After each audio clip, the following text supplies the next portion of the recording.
Hey guys, Royal Enfield பார்த்தீங்கன்னா இந்த 2024ல் 150cc classic model வந்து லான்ச் பண்ண போகிறதா அனௌன்ஸ் பண்ணியிருக்காங்க. ஸோ ராயல் என்ஃபீல்டில் 150cc அதுவும் ரொம்பவே பாப்புலரான கிளாசிக் மாடலில் வரப்போகுது அப்படிங்கும் போது கண்டிப்பாக பெஸ்ட்டான பைக்காக தான் இருக்க போகுது. ஆனால் பெஸ்ட்டான கான்ஃபிகரேஷன்லையும் நியூ டிசைன்லையும் வந்து கொண்டு வர போகிறதா ராயல் என்ஃபீல்டு வந்து அனௌன்ஸ் பண்ணியிருக்காங்க. ஸோ என்ன மாதிரியான கான்ஃபிகரேஷன் எதிர்பார்க்கலாம், ப்ரைஸ் எப்படி வந்து இந்த 150cc கிளாசிக் மாடலுக்கு கொடுக்க போகிறாங்க அப்படிங்கிறத கொஞ்சம் டீட்டெயிலாக நம்ம பார்க்கலாம்.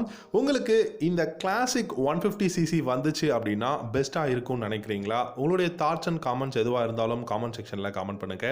இந்த வீடியோ பிடிச்சிருந்தா லைக் பண்ணிக்கோங்க, நம்ம சேனல் பிடிச்சிருந்தா சப்ஸ்கிரைப் பண்ணிக்கோங்க. ராயல் என்ஃபீல்டு பார்த்தீங்கன்னா இந்த 2024க்குள்ள 150cc கிளாசிக் மாடலில் வந்து பைக் லான்ச் பண்ண போகிறதா சொல்லியிருக்காங்க. ஸோ இந்த பைக்கோட ப்ரைஸ் அண்டர் 1,50,000 இருக்கும் அப்படிங்கிறத சொல்லியிருக்காங்க. ஆல்ரெடி ஹண்டர் 150 பார்த்தீங்கன்னா உங்களுக்கு 1,49,000 ரூபாய்க்கு தான் எக்ஸ்ஷோரூம் ப்ரைஸில் பார்த்தீங்கன்னா பேஸ் மாடல் வந்து அவைலபிளாக இருக்குது. ஸோ அதை விட ரொம்ப கம்மியான ப்ரைஸில் கிளாசிக் 350யும் வர்றதுக்கான பாசிபிலிட்டிஸ் இருக்குது. மேபி 1,40,000 1,45,000 கிளாசிக் 150cc வரும் அப்படிங்கிற மாதிரி சொல்லியிருக்காங்க. இந்த பைக்கோட டிசைன் இப்போ இருக்கக்கூடிய கிளாசிக் 350யோட டிசைன் பேட்டர்ல தான் இருக்க போகுது. ஏன்னா கிளாசிக் மாடலுக்கு மெயினாக எல்லாருக்கும் பிடிச்ச விஷயமே அதோட டிசைன் தான். ஸோ அந்த மாதிரி 350cc கிளாசிக் மாடலோட சேம் டிசைன் பேட்டர்ல நமக்கு கிளாசிக் 150cc வந்து கொண்டு வர போறதா சொல்லியிருக்காங்க.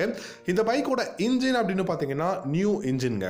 ஏன்னா 150cc ராயல் என்ஃபீல்டு பெருசாக எந்த விதமான ஒரு பைக்ஸுமே வந்து அவங்க கிட்ட கிடையாது. அப்படி இருக்கும்போது 150cc அதுவும் ஒரு க்ரூசர் பைக் மாதிரியான டிசைனில் நல்ல பார் அண்ட் டார்க் வேணும் அப்படின்னு பார்க்கும்போது நியூ இன்ஜின் பிளாட்ஃபார்ம்ல இருந்து தான் இந்த கிளாசிக் 150 வந்து இன்ட்ரடியூஸ் பண்ண போகிறாங்க இந்தியாவில்.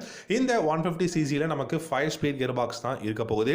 இந்த 5 ஸ்பீட் கியர் பாக்ஸும் பார்த்தீங்கன்னா நல்ல பார் அண்ட் டார்க்கை வந்து ப்ரொடியூஸ் பண்ணும் அப்படிங்கிறத தான் சொல்லியிருக்காங்க. ஸோ பார் அண்ட் டார்க் எவ்வளோ இருக்கும் அப்படின்னு சொல்லிட்டு அஃபிஷியலாக இன்னும் எந்த விதமான கன்ஃபார்மான அந்த ஒரு பார் அண்ட் டார்க் என்ன அப்படிங்கிறத சொல்லலை. பட் ஓரளவுக்கு டீசெண்டான பார் அண்ட் டார்க் எதிர்பார்க்கலாம். ஃபார் எக்ஸாம்பிள் ஒரு 20 ஹார்ஸ் பவரும் 14 இல்லாட்டி 15 நியூட்டன் டார்க்கும் நம்ம வந்து எதிர்பார்க்கலாம்.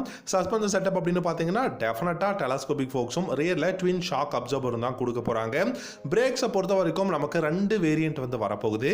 ஸோ ஏபிஎஸ் அதே சமயம் சிங்கிள் டிஸ்க் இருக்கக்கூடிய வேரியண்ட்டும் டியூவல் டிஸ்க் இருக்கக்கூடிய வேரியண்ட்டும் வரதுக்கான பாசிபிலிட்டிஸ் இருக்கு.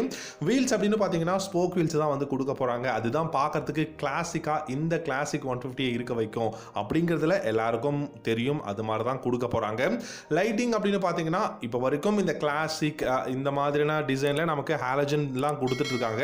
ஸோ 150cc கிளாசிக் 350லையுமே halogen headlamp, halogen tail lamp, halogen indicators தான் வந்து கொடுக்க போறாங்க. சீட் அப்படின்னு பார்க்கும்போது ஸ்பிளிட் சீட்ல தான் வந்து இருக்க போகுது. ஸோ ரொம்பவே கம்ஃபர்டபுளான சீட், ரைடர் அண்ட் பில்லியன் வந்து பார்த்தீங்கன்னா ரைட் பண்ண முடியும். யூ ஷேப் கிராப் ரெயில்ஸும் வந்து கொடுத்துருக்காங்க. ராயல் என்ஃபீல்டோட பில்டு குவாலிட்டி அப்படின்னு பார்த்தீங்கன்னா நீங்கள் எந்த மாடல் பைக் எடுத்தாலும் சரி ராயல் என்ஃபீல்டில் பில்டு குவாலிட்டி ரொம்பவே பர்ஃபெக்டாக சூப்பராக கொடுத்துருப்பாங்க. ஸோ அதே மாதிரியான பில்டு குவாலிட்டியில் தான் இருக்க போகுது. அதே சமயம் இந்த ஹேண்ட் கிராஃப்டில் இருக்கக்கூடிய அந்த விஷயங்கள் எல்லாமே இந்த 150cc கிளாசிக் மாடல்லையும் இருக்கும். ஃபியூல் டேங்க்ல ட்ரா பண்ணுறதா இருக்கட்டும், இல்லாட்டி ஏதாவது ஒரு ஸ்டிக்கரிங் பண்ணுறதா இருக்கட்டும், இந்த மாதிரி ஹேண்ட் கிராஃப்டடான விஷயங்கள் நிறைய விஷயம் பார்த்தீங்கன்னா இந்த கிளாசிக் 150லையும் வந்து கொண்டு வர போகிறாங்க. ரொம்பவே ஒரு பெஸ்ட்டான பைக்கை 150cc கொண்டு வரணும் அப்படிங்கும் போது கண்டிப்பாக கொஞ்சம் டைம் இருக்கும் அப்படிங்கிறத தான் ராயல் என்ஃபீல்டு சொல்லியிருக்காங்க.